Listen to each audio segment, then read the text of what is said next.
So it gives me great pleasure to be on this platform with Willie Lucy. Bill Lucy, you know, was a part of the generation of unions who insisted that the union must be a fighter for the rights of the people. Who insisted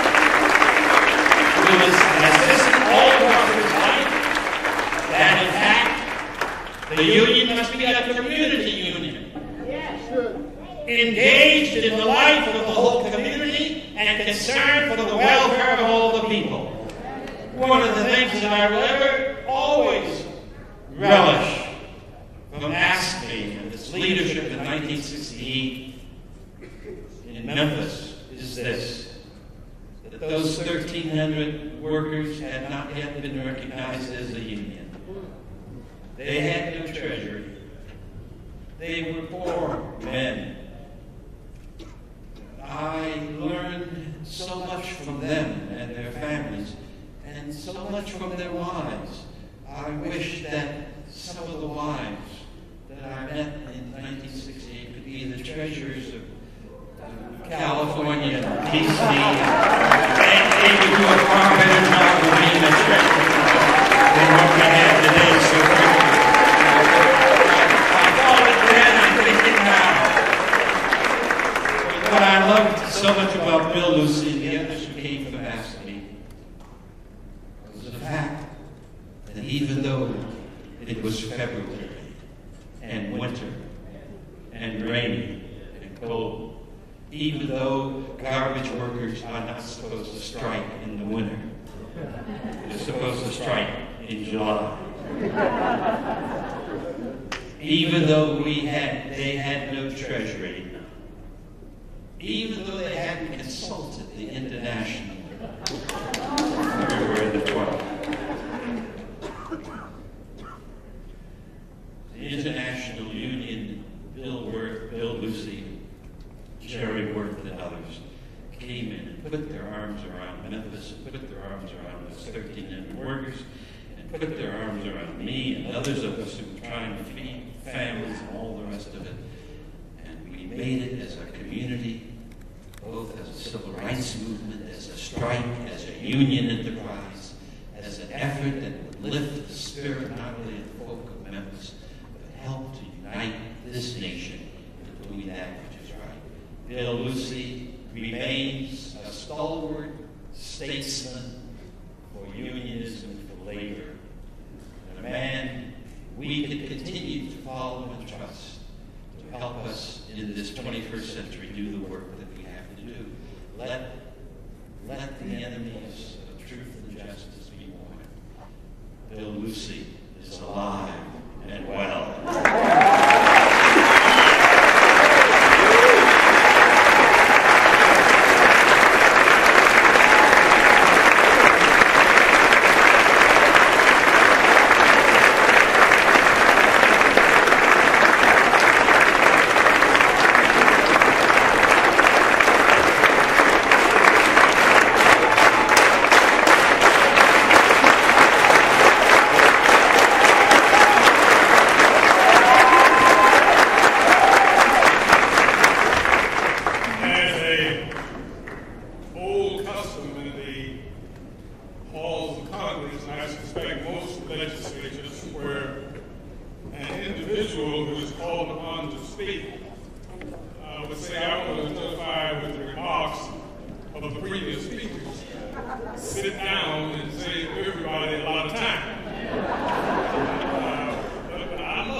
Pleased I am to be at First AME.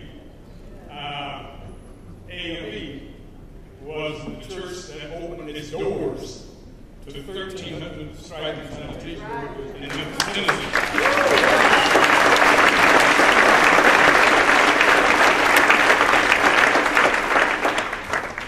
For those 1,300 workers in the early days, there were some big churches with a lot of room with no space for 1,300 sanitation workers. But we had to make the case. Let me say to Mary and Elena how pleased I am to be invited to this event. There is no place I would have rather been this evening than right here.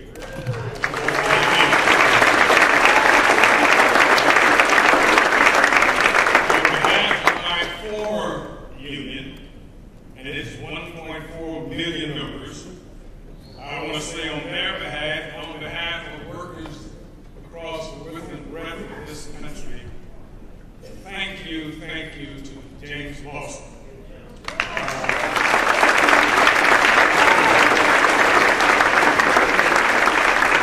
And our few individuals who have had such a profound impact on some of our lives than Jim. Some of us, absence, guidance, in a whole lot of different ways. When I met Jim and he came to give aid and comfort and support, I had never ran into an individual as honest and as open as Jim Lawson.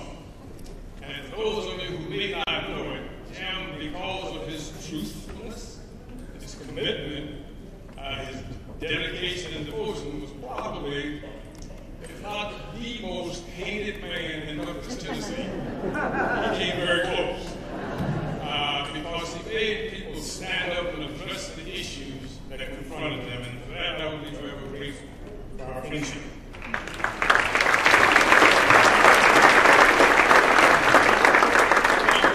I also want to thank the governor of Wisconsin. Because he brought to the attention of the nation and the world how mean and evil some elected officials can be. But he did something that was so good.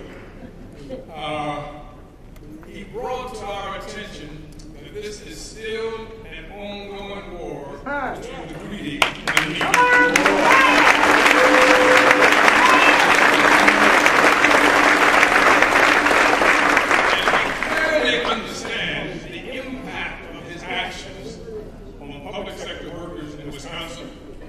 He's clear that this is part of a broad game to bring workers back to the 18th and 19th century. To take away one's basic rights. I mean, that is a audacious move. To take away your basic and fundamental rights. To take away your ability to speak for yourself. To deny one the right to participate in decisions that affect your work life. I mean, that is a bold move. Dr. King's life ended in Memphis, Tennessee, 43 years, and as I look at the clock, maybe 3 or 4 hours ago. It ended with him carrying on the mission his life had been devoted to. Fighting for workers' rights, fighting for civil rights, fighting for human rights, fighting for social justice. The media would have us believe that Dr. King's claim to fame was that he was a civil rights fighter. To limit his involvement fails to understand the breadth and the depth of his struggle. But for Dr. King, the lives and struggles of 1,300 sanitation workers symbolize to him the contradictions in our social and economic system. Those who worked every day, yet could not raise themselves out of poverty. Dr. King thought this was a fundamental contradiction. They were not recognized by the city as a union, as Jim pointed out. They could not bargain with the city. They could not speak for themselves, and they had no voice. Now, these were men who worked every single day, yet qualified for practically every public assistance program that the city of Memphis ran. The extreme conservatives and right-wing Tea Party wackos right now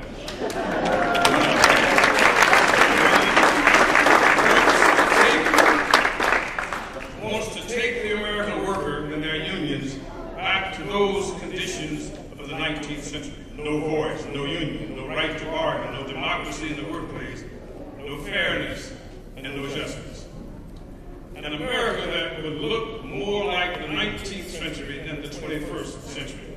If Dr. King was alive today, he would be standing side by side with the workers and students and citizens of Wisconsin, fighting back against this political action to rob them of their fundamental rights. He would be marching with the workers and citizens of Ohio, and Indiana, and New Hampshire, and Maine, and Tennessee, and every other place where workers' rights are being threatened, are being taken away, are being denied. In a nation where 1% of our people own 33% of our wealth, and the remaining 99% of us scuffles over what's left, there's something fundamentally wrong.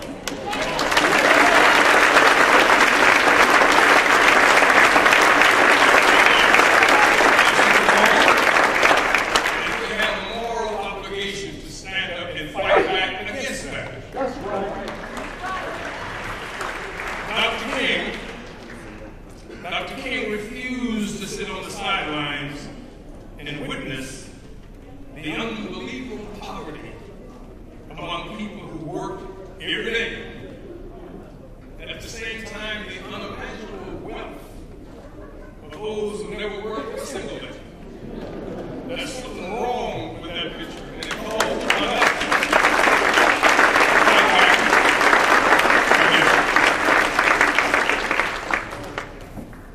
Dr. King would be standing with workers fighting for their rights because he could not remain silent as the social and economic system perpetuated itself generation after generation.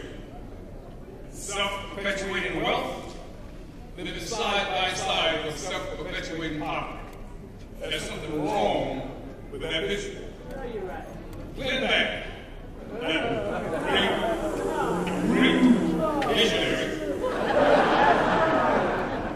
said a few weeks ago, in an effort to disparage the work of Dr. King, that Dr. King's presence in Memphis had no relationship with the struggles of those workers for their workers' rights, collective bargaining rights, union rights, and recognition of their union as a sanitation workers union, sanitation workers. For some reason in the minds of somebody, if you came from Harvard or Yale, Terry, Harvard or Yale graduates, I apologize, but if you came from Harvard or Yale, you don't really have a real value in our society.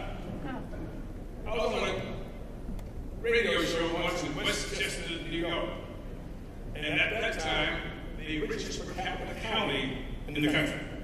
And it was a call-in show, and I was talking about the value of sanitation workers. And the lady called in and said she really didn't understand why I raised these workers so high, that they were just sanitation workers. And I simply remarked on this call-in thing that long about June or July, I would rather have a sanitation worker than a lawyer.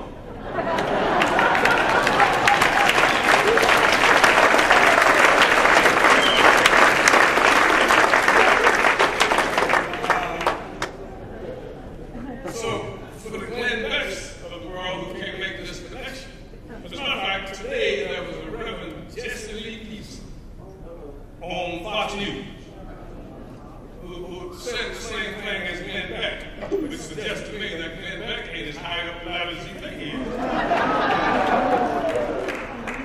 Dr. King came to Memphis because he saw the great parallel between the movement he was bringing to Washington, D.C., the poor people's movement, and folks in Memphis, Tennessee who worked every single day and yet was in poverty.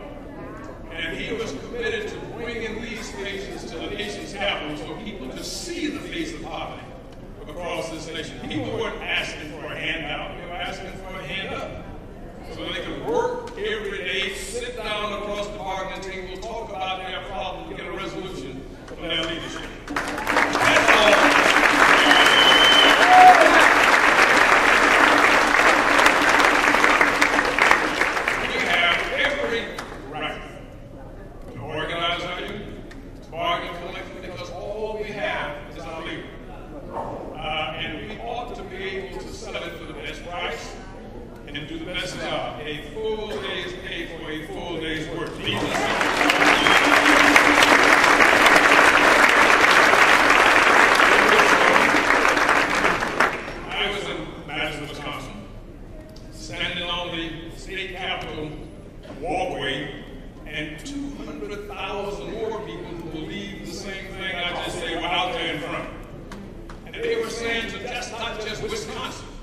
but to this nation as a whole, that working people have a fundamental right to organize their union and bargain collectively.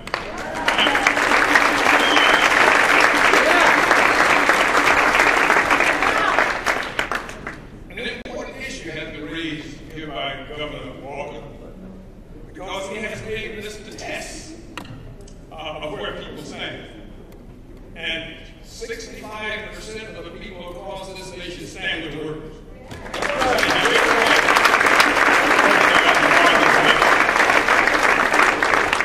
So as people prepare themselves to run for elected office and move up the ladder to higher office, the fundamental question we got to raise is, where do you stand? On my right to join a union, where do you stand? I understand your problem about hiring people, but where do you stand on my right to join a union? Where do you stand on my right to collective bargaining? My right to have a voice in the process. My right to share my concerns with those who have the power to make a difference. So those who are committed to the political career line, that's a question you got to get rid of. Because all over this country, workers are going to be asking that question, where do you stand? That's right. That's right.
By the memory of 1,300 sanitation workers and the life of Martin Luther King Jr. That is a monumental story.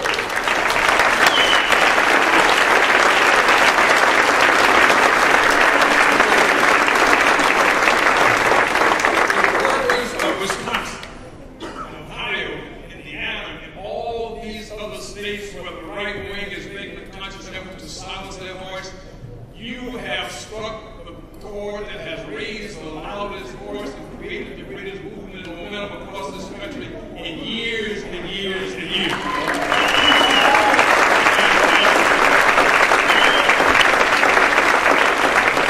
As I close, let me say that, and I think I can speak for all of us who are privileged, and I say privileged to struggle with those sanitation workers. They gave us the confidence to fight on, not we giving it to them. There were many